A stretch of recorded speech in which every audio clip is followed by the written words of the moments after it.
Jadi di tahun 2019 itu sampai tahun 2020 ya kita nggak ada suspek apa-apa, sampai akhirnya di Oktober 2020 kemarin Randy tuh sempet batuk ya.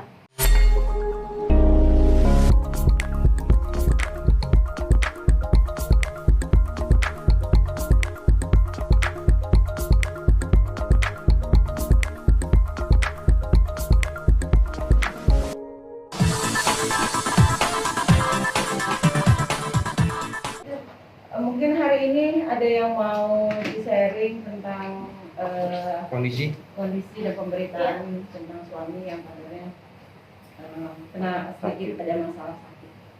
Iya, jadi banyak dari teman-teman semuanya yang bertanya ataupun penasaran ya semenjak aku posting di Instagram. Akhirnya kita mau share perjalanan Randy melawan kanker limfoma Hodgkin, dan hari ini ya kita mau sharing ceritanya gitu, karena di Instagram itu kan aku nggak ngejelasin apa-apa. Terus kemarin paling di YouTube aku juga sempet sih dijelasin tentang kronologisnya seperti apa. Nah sekarang aku mungkin sama teman-teman media yang hadir di sini pengen ngejelasin lagi dan menjawab pertanyaan-pertanyaan kalian kalau misalkan masih ada kayaknya yang masih penasaran ataupun belum jelas gitu. Nah, saya mungkin bisa diceritain awal tahun Randy mengidap kanker itu kapan sih? Kita penting apa berawal dari tumor dulu apa gimana? Jadi dari gejalanya dulu kali ya. Iya.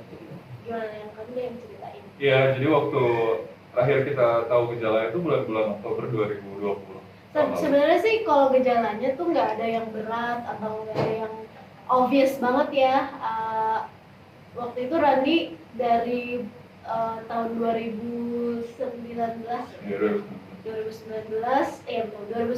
tuh sempet training buat maraton.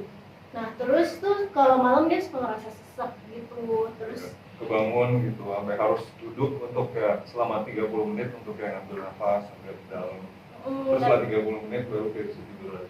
Cuman kan karena dia lagi latihan buat maraton gitu, lagi seneng lari lah. Kita nggak tahu kalau misalkan, maksudnya nggak kebayang gitu itu sesuatu yang berbahaya atau apa. Kita pikir karena lagi banyak latihan lari aja gitu kan. Terus selain itu paling pegel. Nah pegel juga ya, semua orang juga sering kan pegel-pegel.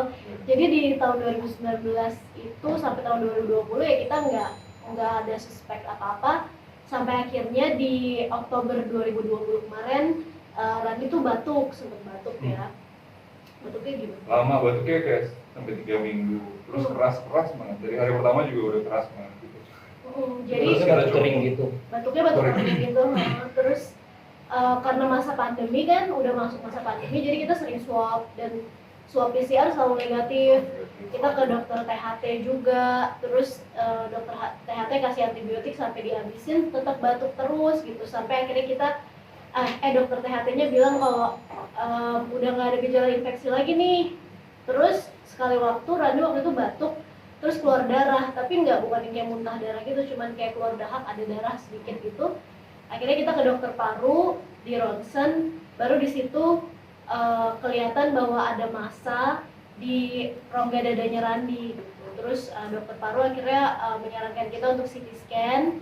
Kita CT scan dan baru jelas gitu, benar-benar ada massa di mediastinum atau di rongga dadanya Randy. Massanya juga lumayan gede gitu, ukurannya berapa ya? 92 kali 55, ini dalam mili ya, 92 kali 55 mili, tebalnya 10 mili. 10 cm. 10 mili. Ya, tingginya 9,2 cm kali 5,5 cm, tebalnya cuma 1 cm. Oh, oke. Iya, terus lanjut dulu ya. Iya, jadi ya udah akhirnya kan udah ketahuan tuh massa, tapi kan kita nggak tahu ya massanya itu tuh sebenarnya apa sih, apakah tumor jinak ataupun ini sesuatu keganasan. Terus kalaupun tumor juga jenisnya apa gitu kan. Akhirnya harus dilakukan biopsi. Biopsinya itu di-guide juga pakai kayak CT scan gitu, karena kan di dada, terus itu kan banyak organ-organ vital gitu, jadi harus kayak di-guide pakai CT scan, terus diambil dengan jarum gitu sampel. Kalau namanya biopsi itu sampelnya cuma sedikit sih emang. Awalnya terdiagnosisnya dengan Timoma. Timoma itu penanganannya adalah harus dioperasi. Operasinya itu harus dibuka dadanya, jadi bedah toraks. Tapi dokter udah bilang sih, maksudnya biopsi itu tuh nggak representatif seluruh jaringan massa yang ada di dalam situ gitu. Jadi kalau mau better diagnostik, mau tahu sebenarnya ini apa, ya harus operasi. Kemudian massanya itu tuh diteliti lagi gitu, ditaruh ke lab, di patologi anatomi, baru ketahuan itu tuh sebenarnya apa. Awal-awalnya sih kita masih mencoba untuk memproses semua informasi ini, terus kita juga cari tahu dulu siapa nih dokter di Jakarta yang terbaik yang bisa melakukan prosedur ini. Terus kita juga cari tahu sampai ke Singapura juga sih, tapi karena pandemi kita nggak bisa berangkat langsung, akhirnya kayak cuman online doang, konsultasi sama dokter di Singapura tentang Timoma ini seperti apa, penanganan terbaiknya kayak gimana, apakah emang harus operasi atau mungkin bisa ada jalan lain. Dia sih bilang pokoknya semua dokter bicaranya sama gitu, baik yang di Indonesia maupun yang di Singapura, pokoknya intinya harus dilakukan sternotomi ataupun bedah toraks untuk ngeluarin masanya tersebut. Terus masanya itu harus diteliti lagi gitu kan, harus diperiksa lagi sebenarnya apa. Kita butuh waktu juga sih waktu itu ya buat kayak memproses itu semua. Akhirnya sampai di Januari baru dilakukan operasi, itu pun juga karena Randi udah mulai terganggu tuh, batuknya udah makin gatel lagi gitu kan, udah makin sesak. Terus pas kita CT scan ulang, masanya itu tuh udah membesar 1,5 kali lipat dari 2 bulan sebelumnya gitu. Jadi ya udah emang the best way, ya udah dioperasi. Setelah operasi baru masanya itu diteliti di lab, barulah ketahuan bahwa ternyata itu adalah kanker getah bening, jenisnya lymphoma Hodgkin, dan kalau stadiumnya dari PET scan baru ketahuan stadiumnya stadium 2. Januari itu ya, baru tahu ya. Iya, Januari itu baru 2021. Baru tahu itu tuh apa sebenarnya. Ada efeknya juga nggak nih? Tantangan yang Karen disuruh dokter atau apa gitu? Kalau pas kemoterapi sih enggak, dokter bilang nggak ada pantangan khusus ya buat pasien-pasien kemo, ya khususnya buat yang lymphoma Hodgkin dan saya sendiri. Terus ya jadi kayak tetap makan daging, malah bagus makan daging merah karena itu meningkatkan sel darah putih kata dokter. Terus ya kalau pantangan makanan nggak ada sih, tapi ada makanan-makanan yang dia sarankan seperti kayak jamur. Jadi namanya imunomodulator karena kan yang kita belain tuh maksudnya kayak semoga side effect kemonya tuh nggak terlalu parah gitu di Randi. Jadi kayak untuk meningkatkan sel darah putih harus makan protein hewani. Itu didapatkan dari kayak daging merah, terus seafood, ikan gitu tuh harus.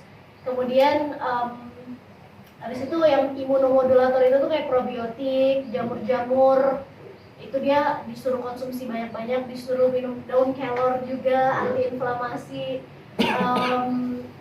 Terus apa lagi ya? Kurangin lemak, sama kurangin makanan yang manis-manis. Terus sebenarnya kalau kata dokter sih yang harus menjaga makanan tuh kita yang sehat gitu. Jangan sampai kita makan makanan-makanan yang karsinogen yang memicu timbulnya kanker. Cuman kalau lymphoma Hodgkin sendiri, ini tuh belum diketahui penyebabnya tuh apa. Turunan pun enggak. Ada beberapa faktor resiko, mungkin kalau kayak obesitas atau apa gitu aku juga nggak hafal. Cuman faktor resiko itu tuh juga nggak ada di Randi, karena Randi selama ini juga pola hidupnya sehat. Dia maraton aja selesai gitu kan, maksudnya dia lari maraton iya, olahraga iya, makan juga wajar-wajar aja. Keturunan kanker juga kayaknya nggak ada yang kita ketahui gitu kan. Jadi memang aku rasa sih ya ini hadiah dari Allah aja buat Randi gitu.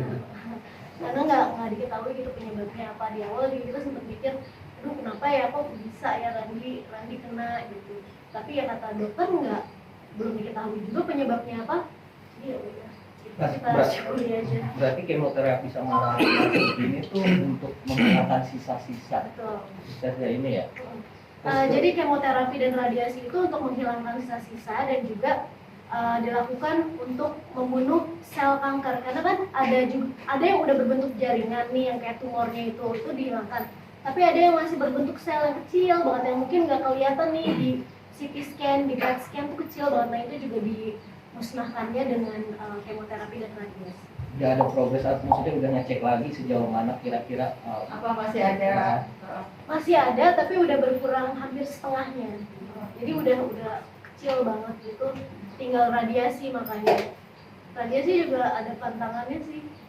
Begitu dari kemo ke radiasi terus beda gitu. Kalau radiasi justru kalau di kemo kita harus minum harus minum suplemen vitamin apa segala macam boleh.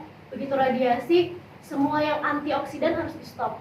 Justru antioksidan yang biasa kita konsumsi untuk sehat sama dia harus di stop, karena kalau radiasi katanya yang dibelain adalah harus ada proses oksidasi, makanya nggak bisa kalau makan makanan yang antioksidan. Terus paling vitamin A, vitamin C, vitamin E itu dia nggak boleh. Paling bolehnya madu masih boleh ya.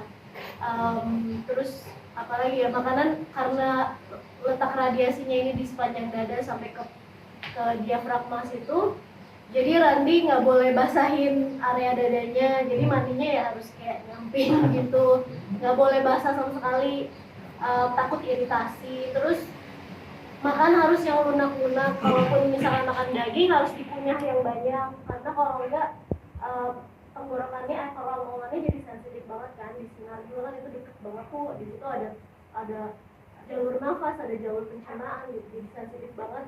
Yang kalau makan yang keras-keras atau yang yang iritan gitu, yang bikin iritasi, dia jadi sensitif banget, itu jadi sanawan. Jadi itu sih paling yang dijaga. awal-awal Kalau dibilang ada masa, kita juga masih berpikiran positif ya. Oh bisa jadi ini cuma infeksi doang kok, tinggal minum antibiotik gitu ya.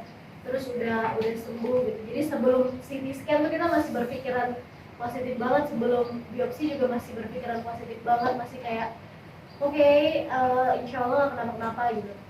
Kemudian pas CT scan-nya keluar, itu kan udah dikasih tahu ya, kayak suspeknya tuh apa kira-kira. Emang suspeknya kalau nggak timoma, limfoma. Nah kalau aku berdua sama Randi, kita sih pastinya kaget, terus juga panik, ya lumayan panik juga, dan kayak nggak nyangka juga ya. Selama ini yang dirasakan Rani kayak sesek, pegel, itu tuh ternyata karena ada tumor gitu, bukan karena cuman salah otot biasa gitu kan. Terus cuman kalau aku sendiri sih sebagai support systemnya Randy, ya aku nggak mau berlarut dalam kesedihan gitu, karena buat apa gitu, realitanya adalah ya ini terjadi gitu, ngapain kayak deny ataupun bersedih gitu. Dan aku pengen banget bisa berfungsi gitu buat Randi, bisa ngebantu Randi melalui ini semua. Jadi kok yang aku lakukan, daripada fokus ke rasa sedih dan segala macam, aku fokus ke pelajarin tuh kira-kira apa aja sih possibilities-nya yang tadi disebut, timoma, limfoma, penanganannya harus seperti apa, terus treatmentnya kayak gimana, kita harus ke dokter apa, step-stepnya bakalan kayak gimana. Dan aku sama Randi berdua kita diskusi gitu, kayak yang kalau kamu nanti timoma nih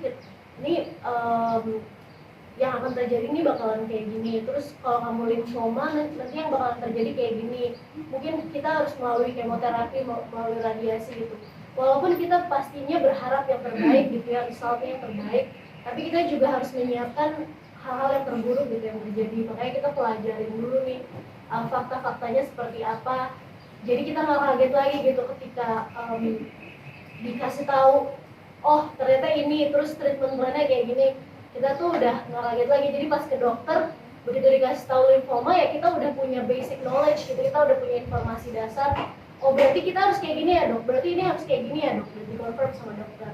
Tapi kalau namanya orang tua, nah itu justru mereka itu yang justru penuh emosional ya. Pastilah namanya juga orang tua pasti bakalan sedih banget sih ngeliat anaknya sakit gitu kan. Jadi mama aku, orang tuanya Randi apalagi, ya itu begitu tahu ada masa itu langsung sedih banget, langsung bener-bener. Mama aku pas aku, kan mama nganterin ke rumah sakit tapi di mobil itu anak gua sakin, mah kayaknya ini masa deh kemungkinan tumor, itu dia langsung nangis di mobil, bener-bener nangis kayak, masa sih kamu periksa lagi ke dokter yang lain, kamu periksa lagi gitu-gitu. Terus orang tuanya Randi juga ya pastinya sedih banget. mamanya Randi langsung turun 5 kilo kayaknya dalam waktu 1 bulan gitu karena kepikiran. Nah cuman balik lagi, aku sama Randi justru kita berdua yang menguatkan orang tua bahwa insya Allah Randi masih muda, umurnya masih panjang, dan namanya hidup itu Allah yang nentuin lah. Kita sebaik-baiknya kita berikhtiar gitu, kita usaha untuk kesembuhan Randi. Rasanya tadi takutnya kan ngomong itu efek stres kamu juga sih, walaupun nggak mengeluarkan kesedihan tapi itu berdampak sama diri kamu. Kayaknya sih gitu ya. Jadi maksudnya kayak mungkin secara pikiran gitu aku kayak mencoba untuk tegar, maksudnya nggak mau berlarut dalam kesedihan. Pasti sedih ada lah ya. Siapa sih yang nggak sedih? Maksudnya suaminya sakit gitu kan. Tapi mungkin badan aku justru yang kayaknya ngerasain stres dan segala emosinya gitu. Jadi ya rambut aku rontok banget, parah sih, sampai tipis banget. Sampai aku juga ke dokter buat benerin rambut gitu. Terus apalagi ya, kalau aku sih itu doang sih, agak jerawatan juga sedikit gitu. Terus jadi nggak mood diet. Kalau itu emang nggak mood aja sih. Ini efek ke anak juga sih, ada kontak batin sama ayahnya. Alhamdulillah Rasya tuh pengertian banget ya. Jadi dia, aku kan sering bolak-balik rumah sakit dan nggak mungkin kan bawa Rasya. Dia itu mau gitu dititipin di rumah mertua aku atau sama mama aku, sama Encus gitu. Dia nggak yang tantrum nangis-nangis. Beda banget kalau misalkan aku kayak misalkan mau ke supermarket gitu ya, itu tuh dia bisa langsung nangis. Maksudnya dia pas tahu aku pergi langsung nangis gitu. Atau pas aku lagi di supermarket tiba-tiba asisten aku sama Encus sudah nelfon, "Kak, anaknya nangis, ayo buruan pulang," gitu. Tapi selama aku nemenin Rani di rumah sakit, nggak ada tuh dia kayak yang minta, "Mama mana, ayo pulang, papa pulang," gitu tuh nggak ada, alhamdulillah. Cuman Arasya itu jadi lebih posesif banget ke aku gitu. Jadi dia kayak bener-bener nempel terus. Makan selama waktu itu Rani dioperasi, makan tuh maunya disuapin aku. Jadi begitu aku pulang, dia maunya mamahnya yang suapin. Terus aku drop dulu Rani ke rumah sakit, terus aku drop Arasya ke tempat mertua aku, baru aku balik lagi nemenin Rani. Tapi dia maunya kayak dianterin dulu, disuapin dulu, kadang-kadang minta dimandiin dulu. Yang sebelumnya kayak dia biasa aja gitu, sama siapa aja dia mau gitu, sama Encus, sama omanya kan, sama juga dia mau. Nah kalau ke Rani dia pengertian banget. Dia selalu bilang, "Papa lagi sakit nah dadanya." Kita bilang kan aau, "Papa aau di dada," gitu. Kita nyanyiin, "Papa aaunya di dada," kayak gitu. Dia jadi tahu bahwa nggak boleh digendong sama papa sama Randi masih pemulihan operasi. Kalau sekarang kan udah bisa, tapi sebelumnya benar-benar nggak bisa. Padahal tahu sendiri kan, mungkin kalau ngeliat Instagram aku, Randi sama Rasya tuh kalau main ekstrim kan, yang kayak gendongnya dibalik lah, yang ditaruh di atas lemari lah, apalah. Cuman selama Randi masih pemulihan pasca operasi, Rasya alhamdulillah ngerti banget. Malah Rasya yang suka ngingetin Randi gitu kalau Randi lagi kayak mencoba mau gendong papa aau. Dikit aja pada waktu itu, terus dia ingetin. Aku juga kaget dia sampai bisa ngomong. Iya, dia bilang, "Papa aau, jangan gendong Arya," kata dia kayak gitu. Nanti kalau papa udah sembuh baru papa gendong Ar. Bisa deh gendong Ar, kata dia kayak gitu. Alhamdulillah sih pengertian banget Arasya. Bisa dibilang kan sekarang ini kan Iya, sempat ada ini ya, gap di antara selesai kemo sama selesai baru mau mulai radiasi. Nah di gap itu aku sempat coba puasa di bulan Ramadan. Sempat jalan berapa ya, kayak seminggu gitu. Begitu mulai radiasi disarankan untuk berhenti dulu puasanya karena ada sel darah putih yang harus dibuat kembali. Jadi tetap harus makan daging gitu. Iya, jadi ya karena masih dalam treatment, Randi nggak bisa puasa, cuma dapat seminggu doang puasanya nih. Selama radiasi nggak diperbolehkan sama dokter untuk berpuasa. Ya kita mengikuti saran dokter aja, dan ya alhamdulillah di Islam kan juga kalau namanya sakit diperbolehkan untuk nggak berpuasa dan menggantikannya di kemudian hari gitu kan. Jadi kita ikutin aja dan kita pakailah fasilitas yang diberikan Allah kepada Randi gitu untuk sekarang fokus ke penyembuhan dulu.